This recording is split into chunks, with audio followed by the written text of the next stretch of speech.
que estiveram no céu. Conheço algumas pessoalmente e já ouvi outras, mas uma das minhas histórias favoritas de alguém que já esteve no céu é de um filho de um querido amigo meu. O pai dele estava na primeira noite depois que assumiu o ministério. E isso foi lá atrás em 1979, aquela era a primeira noite dele, ele estava começando no ministério. Ele era xerife no condado de Los Angeles, chefe do departamento.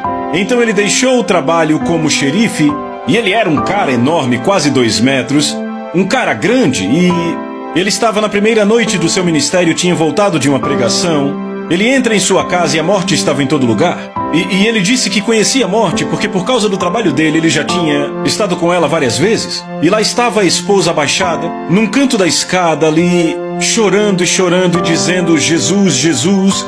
E ele gritou e disse, o que está acontecendo? E ela não conseguia responder, só dizia Jesus, Jesus. Ele subiu correndo as escadas e quando entrou no banheiro, lá estava seu filho morto. O que aconteceu foi que ele colocou uma pequena televisão no banheiro para assistir o jogo de futebol da segunda. Ele tinha 10 anos e puxou a televisão direto para a banheira por acidente. Ele foi eletrocutado e já estava morto há algum tempo.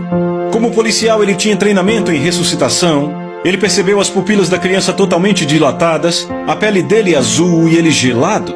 Ele disse, se eu ainda fosse xerife e encontrado uma situação assim, eu teria chamado a perícia e declarado aquele garoto como morto. Ele disse, mas agora eu era um homem de fé e de oração. E ele disse, eu imediatamente comecei a orar e fazer as técnicas de ressuscitação, boca a boca, massagem cardíaca. Os paramédicos chegaram, continuaram o processo e ele continuou orando. Por 45 minutos, ele continuou orando. Os paramédicos começaram a ficar um pouco impacientes e pensaram, esse cara é um fanático, vamos sentar e esperar ele desistir. E de repente ele disse, pai, minha fé acabou, mas eu sei que há outra fé. Ele disse, eu preciso dessa fé, o dom da fé que está em 1 Coríntios 12.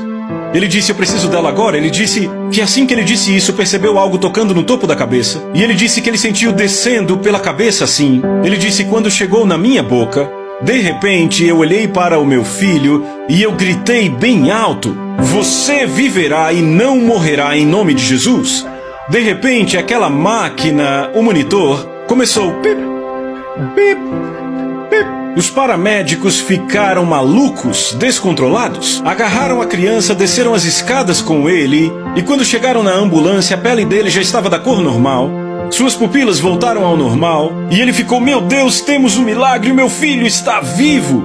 Eles chegaram no hospital, os médicos o chamaram numa sala, ele estava muito empolgado e disseram, veja, o seu filho teve um problema com infiltração de matéria orgânica que começou nos rins. E para usar um termo leigo para que você possa entender, eu diria que seu filho está vegetando. Certo, foi muito tempo sem atividade cerebral e a tendência é que seu filho fique com a idade mental de um garoto de 3 anos e um QI de 0.1. Um QI de 0.1. Se ele viver, será basicamente um vegetal. Então, ele não aceitou aquilo e ele continuou a orar. Então, ele estava certo que tinha tido um milagre maravilhoso e eu te digo, o filho dele ficou em coma por 7 meses. Ok? Nada por 7 meses. Ele continuou a orar, a adorar, a colocar versículos gravados para o filho ouvir. Ele não permitia que ninguém dissesse que seu filho não seria um ser humano normal. E depois de 7 longos meses, e acredite, é um longo testemunho, ele passou por muita coisa. Um belo dia, 7 meses depois, ele estava no quarto, seu filho acordou. Ele olhou para o filho, perguntou o número do telefone e ele disse. Começou a fazer perguntas, qual o meu nome, qual o seu nome, e o filho ia respondendo. E a história completa é maravilhosa, ele se formou na escola, era o presidente do Grêmio, foi para a universidade, se formou com uma das melhores notas, e agora é graduado de uma escola bíblica, e acredita que tem um chamado de evangelista, certo? Então, agora que a história fica boa, 3 dias depois que ele voltou do coma, o seu pai notou que havia um brilho no seu rosto. Ele olhou para o filho e disse, o que está acontecendo? Ele disse, pai, eu estive com Jesus.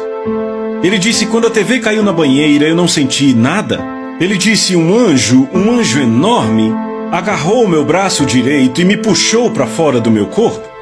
Ele disse, então começamos a acelerar rapidamente, chegamos na velocidade da luz e a coisa mais impressionante era como umas coisas se desprendendo quando entramos na velocidade da luz. E ele disse, de repente começamos a desacelerar e pousamos numa rua. Ele disse, a rua não era dourada. Ele disse, ela era de puro ouro. Ele disse, não era uma rua dourada. Pai, não era uma rua dourada, era de ouro puro. E ele disse, eu fiquei olhando e vi a cidade mais maravilhosa que já vi. Ele disse, tinha árvores e flores e havia cores como eu nunca tinha visto, cores vibrantes como eu nunca tinha visto. Era algo como se as cores ali fossem diferentes, com um tom totalmente diferente. Ele disse, eu vi cores que nunca tinha visto na terra. E ele disse, quando eu pousei nesta rua, eu fui cercado por um grupo de pessoas. Ele disse, pai, sabe quem eram? Todos os nossos parentes e amigos que morreram. E ele começou a dar o nome, ouçam, de pessoas que ele não conheceu. E ele disse, pai, eu vi fulano de tal. Quem é esse? E o pai dele ficou, esse é o seu tio, avô? Ele começou a dar o nome de pessoas que ele nunca tinha visto na vida. E os seus pais conheciam. Os pais dele começaram a ficar impressionados. Ficavam, conte mais, conte mais. E ele disse, eu vi a Ofélia. A Ofélia era uma mulher que a mãe dele havia levado ao Senhor. Ela era vizinha deles, acho que morava 2 casas depois. E 1 mês e meio antes do ocorrido, ela havia morrido. Ela também estava naquele grupo. E aí ele disse, pai... Ele mal se continha, falou, pai, estava todo aquele burburinho, de repente o grupo se abriu. E ele disse, lá estava Jesus. E aí Jesus veio na minha direção, ele disse, pai, eu não tinha um corpo de 10 anos quando eu estava no céu. Eu tinha um corpo de um homem de 30 anos, eu tinha um corpo maduro, ele disse. Ele disse, Jesus andou até mim e me deu as boas-vindas. E Jesus perguntou, você gostaria de ver a cidade? Ele disse, sim, eu amaria ver a cidade. Ele disse, Jesus começou a me levar. E ele disse, espere, eu anotei isso aqui. Ele disse, havia flores, havia rochas. Ele disse, havia grama. Era como se tudo estivesse mais vivo. E ele disse, por exemplo, se eu pisasse na grama, era como se a grama abrisse e depois voltasse para o lugar onde estava. Como se eu deixasse uma pegada e depois tudo voltasse como estava. Ele viu as mansões da sua mãe, do seu pai e dos seus irmãos. O próprio Jesus mostrou as mansões deles, ok? E ele disse eram maravilhosas, eram casas muito, muito bonitas. E ele disse que Jesus o levou pela cidade, era uma cidade enorme. Ele disse era enorme, às vezes a gente flutuava. Ele disse às vezes eu era transportado e outras eu andava. Sabe, podíamos fazer tudo, você podia desaparecer de um lugar e aparecer no outro, flutuar. Certo, você não lembra quando Jesus subiu, ele flutuou? Lembra, Jesus não desapareceu e apareceu em outro lugar? Ele disse, então Jesus me levou a um lugar e disse, eu tenho que te enviar de volta. E ele disse, não, eu não quero voltar. E então o Senhor o levou a um lugar onde abriu um véu e disse, aquele é seu pai, orando para você voltar. E ele disse, seu pai tem autoridade. E Jesus disse, então você vai voltar, pois eu te chamei como evangelista.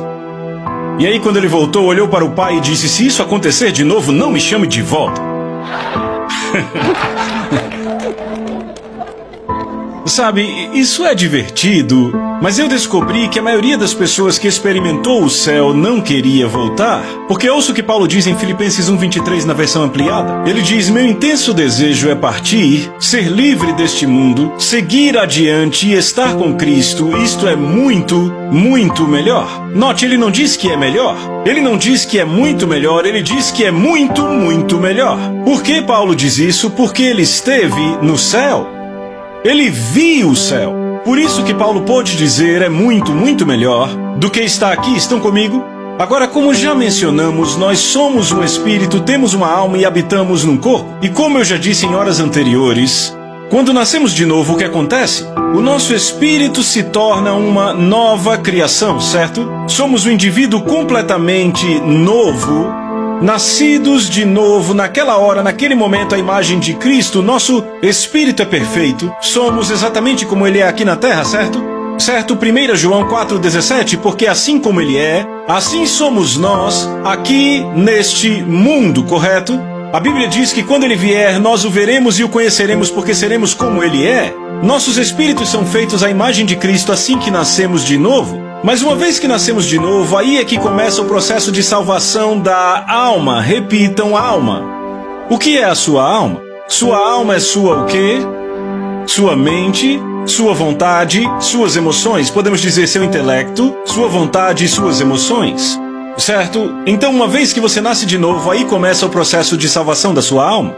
Veja aí em Tiago 1,19. Sabeis estas coisas, meus amados irmãos. Ele está falando com quem? Com crentes. Todo homem seja pronto para ouvir, tardio para falar, tardio para se irar, porque a ira do homem não produz a justiça de Deus. Portanto,